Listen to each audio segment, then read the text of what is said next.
삼관오리 조병갑과의 기막힌 악연. 전국에 걸쳐 경비를 강화했으나 농민 봉기는 20여 곳에 걸쳐 꼬리를 물고 일어났다. 전국이 팽팽한 긴장감에 휩싸였다.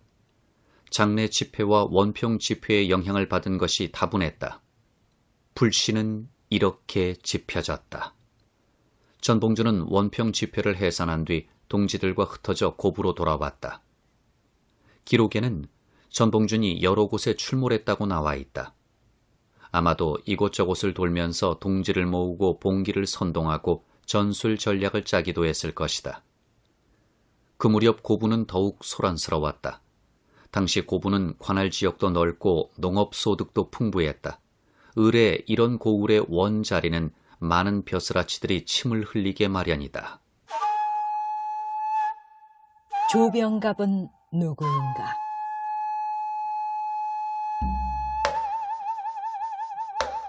조병갑은 영의정을 지낸 조두순의 조카로 세도가의 아들이었다. 그가 비록 서자였으나 좋은 고을의 수령자리는 얻어 걸릴 수 있는 줄이 다 있었다. 조병갑은 진주 목사 자리를 내놓고 고부군수 자리를 탐내 고부로 부임했으니 하필 전봉준이 사는 곳으로 와서 제수에 옴이 붙었다. 당시 수령들은 양반부치로 세도가의 끈을 달거나 뇌물을 듬뿍 써서 사거나 하여 한 자리를 얻었다. 그리하여 부임에서는 본전을 뽑으려 온갖 부정을 일삼고 수탈을 감행했다. 또 임기 3년을 채우지 못하고 언제 밀려날지 몰라 축제를 서두르다 보니 거듭 무리수를 두었다. 조병갑도 바로 그런 경우에 해당했지 그만이 유난스레 부정행위를 했다고 말할 수는 없다.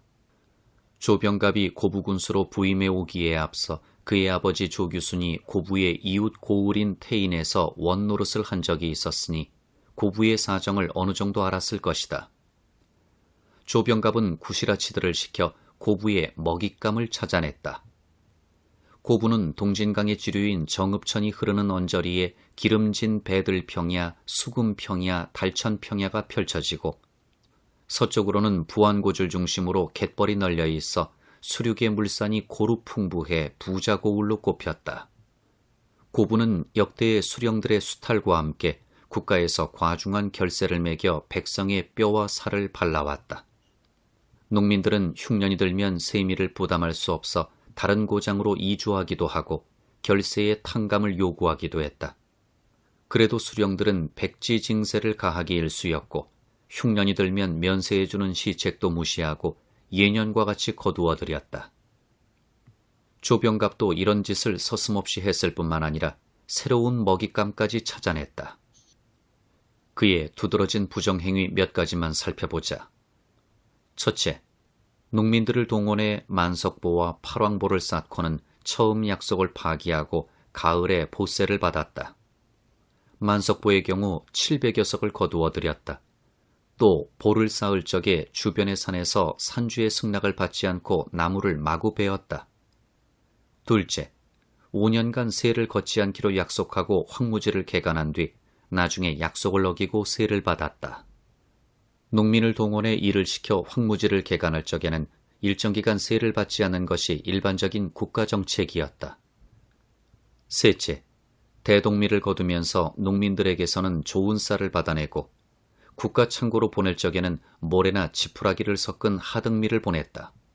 더욱이 이를 운반할 책임을 맡은 전운사 조필영은 수령과 구시라치들과 결탁해 한술 더 떠서 수송비를 세미 한 섬에 석되씩을 매기고 운반 도중에 소모할 분량을 계산해 한 섬에 석되씩, 또 거둔 대동미가 정량보다 부족하다고 하여 석되씩을 더 거두었다. 조병갑은 그 밖에도 부호들에게는 부모에게 효도를 하지 않고 친척과는 화목하게 지내지 않았다는 트집을 잡고 투전 따위 잡기를 했다는 구실을 붙여 돈 2만여 냥을 강제로 거두어들였다. 또 태인 관아 옆에 현감을 지낸 아버지 조규순의 공적 비각을 세우면서 1000여 냥을 거두는 따위의 부정을 저질렀다. 나머지 환곡 등에 따른 부정은 다른 고을의 일반 관례와 다름없이 자행되었음은 말할 나위도 없다. 악연의 시작. 1893년 가을, 가을거지가 끝나서 세미를 바치고 난 뒤 일이 터지기 시작했다. 농민들은 알곡을 털고 난 볏짚을 바라보면서 한숨을 토해냈으나 뾰족한 술을 찾을 길이 없었다. 이번에도 앉아서 당할 수밖에 없다고 한탄만 했다. 하지만 시일이 지나면서 한 입 두 입 뜻을 모아 고부 군수에게 등소를 하기로 합의했다. 등장의 형식에는 상소와 같이 앞에 장두의 이름을 쓰게 되어 있다. 그 장두로 전창혁의 이름이 올랐고 그 다음으로는 김도삼, 정익서의 이름을 썼다. 사리에 밟고 문장을 잘 다루는 전봉준이 등소에 글을 지었다. 김도삼과 정익서는 고부 사람으로 전봉준과는 친구 사이였다. 한편 조금 다른 이야기가 전해지기도 한다. 곧 조병갑이 어머니의 초상을 당해 사직하고 돌아갈 때 구시라치들이 부의금 2천여냥을 거두기로 하고 고부 향교의 장의인 김성천과 옛 장의인 전창혁에게 수금을 의뢰했다. 김성천은 조병갑이 정사를 잘못했고 어머니는 기생인데 무슨 부이냐 하면서 수금을 거부했다 한다. 조병갑은 다시 고부군수로 부임해와 복수를 하려는 마음을 먹었다. 그때 김성천이 죽고 없어서 전창혁을 대신 잡아다가 곤장을 난타했다. 전창혁이 집으로 돌아온 지 한 달 만에 곤장독으로 죽었다 한다. 이 이야기도 전혀 근거가 없지는 않을 것이다. 다른 일화도 전해진다. 아이가 일찍 죽을 운수라든지 악질에 걸릴 신세라든지 하는 애군이 있다고 하여 승려에게 형식적으로 자식을 넘기는 습속이 있었다. 승려들은 마을을 다니면서 마음에 드는 아이를 보면 그놈 곧 죽을 운수가 씌었어 라고 중얼거리기도 하고 중이 돼야 살지 따위의 말을 해 부모를 현혹시켰다. 그러면 부모는 형식적으로 승려에게 아이의 이름을 올려 사내비로 삼기도 하고 실제로 출가를 시키기도 했다. 조병갑도 사내비를 두었다 한다. 조병갑은 자신의 사내비에게 보시의 쌀을 강제로 거두게 하면서 큰 포대를 주었다. 포대는 장지 한 장으로 만든 종이 보자기다. 그런데 겉에 붉은 관인을 찍어 농민들에게 배부해 강제로 보시의 쌀을 걷는 데 사용했다는 것이다.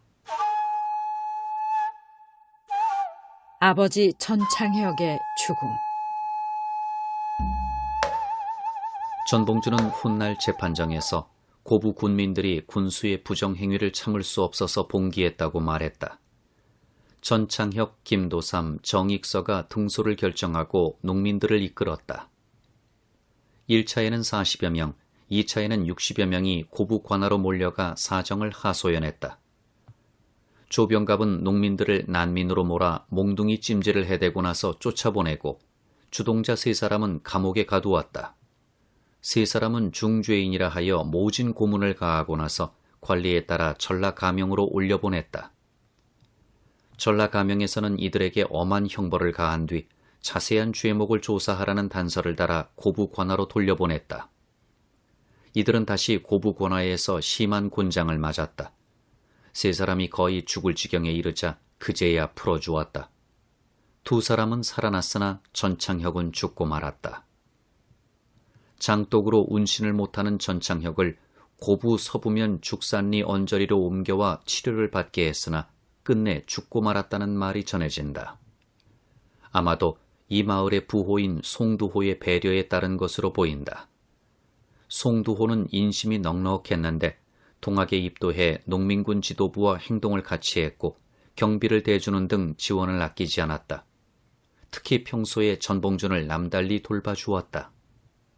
의익이 있는 지사로 알려진 전창혁의 죽음은 고부 고우를 활활 타오르게 만든 큰 불씨가 되었다. 그렇다면 전창혁이 죽은 시기는 언제쯤일까? 그가 죽은 때는 1893년 6월 22일로 추정된다.